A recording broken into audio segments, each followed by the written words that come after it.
This is absolutely huge for the Phoenix Suns, as we saw from Shams Charania that reports are that the Suns waived Nassir Little for the fact of Oso Ighodaro and Ryan Dunn getting more playing time. So what can we expect from them out of this lineup? And what are James Jones, Mike Budenholzer, and Matt Ishbia cooking up behind the scenes? We'll be diving into that. Also, we'll be looking at the Nassir Little contract buyout and how that will affect this Suns team for the future.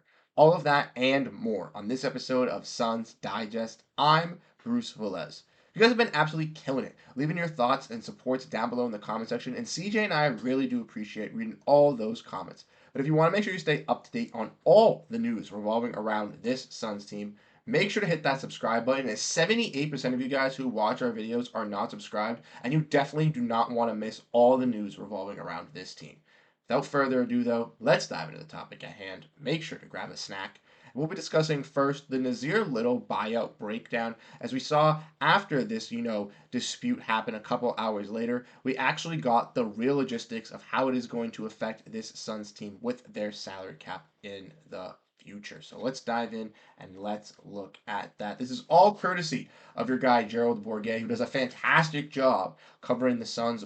Handled it right away on that Phoenix Suns pod right when it dropped instantly. I was at work, so I couldn't really watch, but I did get to see, the updates from him on Twitter, and we got some to break down for you guys. So for clarity, the Suns did waive and stretch Nassir Little. Now, because if they did before August 31st, they'd owe him $3.1 million over the next 7 years. If they had waited until September 1st or later, they would have owed him his full $6.75 million salary for 2024 and then $3 million over the next 5 years. So luckily for the Suns here, they are, saving themselves a little bit of money here by cutting that load that they would have had to pay him if they had given him that 6.75, but now they are giving him obviously that 3.1 that they're going to owe him over the next 7 years.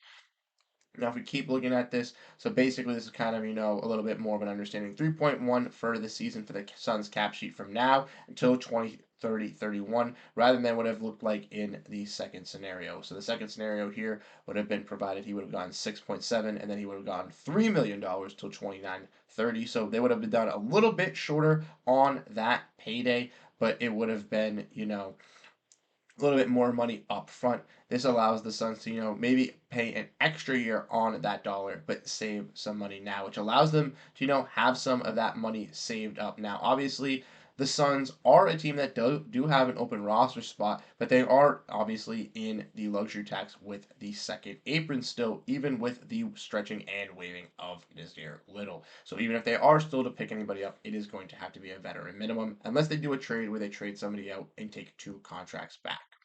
Now, one last tweet from Gerald. Obviously, this lowers the cap hit and luxury tax penalties for this season pretty significantly, which makes sense if he wasn't going to play much anyway. I think it's also fair to guess that they tried to trade him and were unsuccessful before taking this route. And that's what kind of CJ and I kind of concluded and kind of, already told you guys on here already on Suns Digest. So if you missed that, you go back and look at the other videos. But basically, we knew Nassir Little's name was on the trade block with Jusuf Nurkic at the start of the start of the free agency period of the offseason, right when the Suns had kind of been eliminated from the playoffs right before the draft had started. But then obviously their names had kind of disappeared, 3 to 4 days before the draft. There was no really trade rumors surrounding them. And then on draft night, the Suns obviously took Ryan Dunn and Oso Ighodaro, which we'll dive into more of what they're going to be kind of doing with the Suns now with Nassir Little getting waived in this instance. But obviously with them not trading a guy like Nurkic and not trading a guy like Little. Maybe they were trying to trade Nassir Little. Maybe they had to offer one of those picks. They didn't want to, had to offer multiple picks, or even maybe some teams didn't value Nassir Little at that contract that he was making at $6.75 million. That they were able to give up a player that was worth that type of contract status, because with the new CBA, the Suns have to trade a player of $6.7 million. They can't aggregate salaries with Nassir Little, so it's not like they could have combined salaries to trade him out. They would have to trade him in a solo trade at 6.7, and they could only take somebody back at that value or lower. They couldn't take back a contract that made more. So it's not like they could go out and get Ben Simmons and just take that contract on or something like that. They could only go after some guys, and maybe some guys at that value were not valued at that Nassir Little price that the Suns were looking for. Honestly, we wish the best for Nassir Little. EJ Liddell also got waived in this instance, but the Suns were over that cap limit. And when trading for David Roddy, it was kind of writing on the wall for EJ Liddell to get waived, obviously covered by Gambo. But let me know what you guys think down below in the comment section on this Nassir Little situation. What are your guys' thoughts? Do you guys think it's smart that the Suns are waiving him in this instance, paying that $3 million in 7 years, or do you think they should have just paid the extra money this year to save a year paying that $3 million in the future? Honestly, I don't think it's going to really matter or affect them that much down the road. Salary cap's going to increase as the years go on with the contracts going up in more value. So a $3 million contract or a $3 million penalty on the salary cap is really going to mean nothing for the Suns in 5 to 6 years at this point. Honestly, I'm not that worried. But let's dive into the next topic at hand, which is kind of diving in on these rookies, kind of explaining what Shams Charania kind of said in the coverage when talking with Nassir Little getting waived, which is the Suns believing in these rookies and kind of trusting in them. And CJ and I, if you guys have been longtime subscribers of Suns Digest, before the 1,000 subscriber mark, you guys know before the draft, CJ and I were screaming one of two things mainly: point guard, point guard, point guard, which they definitely solved with Monte Morris and Tyus Jones, even did better than what we predicted, and also getting a guy and drafting their rookies. CJ and I wanted them to keep their draft picks, start a little bit of a youth movement here in Phoenix, especially with them giving up so many draft picks already for Kevin Durant and having none already for the future. I think them being able to draft these young guys and kind of develop them is a smart move, especially with the G League coming in the start of this season. These guys, if they're not playing with the Suns, can go down, play in the G League, kind of get some run, kind of get more comfortable, then come back up. It also allows the two-way guys to get more comfortable, maybe spark up and maybe earn a real roster spot, which I think is very intriguing. But if you guys did miss that video, we're going to kind of dive in and break this down, obviously. Like we know, when we broke this down, Phoenix Suns are waving forwards EJ Liddell and Nassir Little per services, and by releasing both of these, the Suns open a roster spot, which creates flexibility for signings and trades during the seasons. The Suns will stretch the 3 years and $22 million remaining on Little's deal, which we just broke down.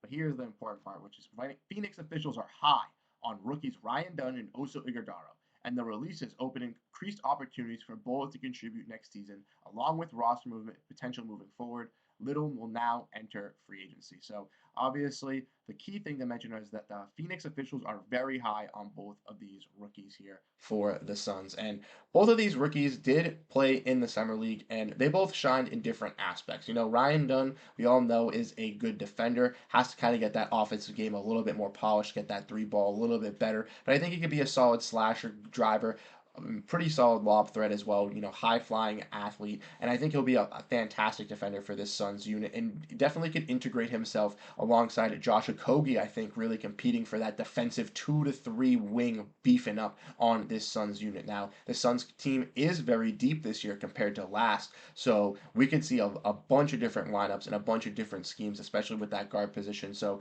who knows, a guy like Ryan Dunn can easily integrate himself into that lineup and become a force for this Suns team. I truly think he's a guy that can kind of blossom in this system. And I think we do really need that wing defender. I know we have Royce O'Neal, I know we have Kevin Durant. They're both very solid defenders, but a guy like Ryan Dunn who specializes on that defensive side of the floor is definitely something needed for this second unit. And if he can develop into, a Herb Jones type guy, if he can get that offensive game polished a little bit, develop into a guy maybe like a Jared Vanderbilt, or even a guy like Jaden McDaniels on that high offensive effective level on the defensive side, the Suns have a talented defender for the next 5 to 7 years at his peak of being an effective defender. And that's something that we would love to see on this Suns team, is keeping that defensive energy and making sure that we have that defensive energy, because with the big three, we all know they can bring that offense, but we need those defensive guys, those glue guys, to really come through with this Suns team. And I think Ryan Dunn can easily be one of those guys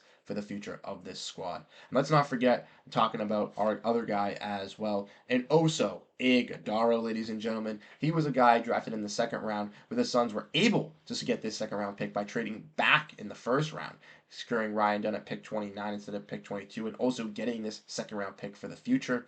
And this Oso Iguodala pick, I think, was a absolute slam dunk, a home run type of a pick, whatever you want to say. It is. It was fantastic. Now, playing at Marquette, he was a guy that could do really all these types of things, and a lot of people are very high on him. I don't know if you guys watched the Front Office show with Keith Smith and Trevor Trevor Lane. If you don't, you should definitely go check them out.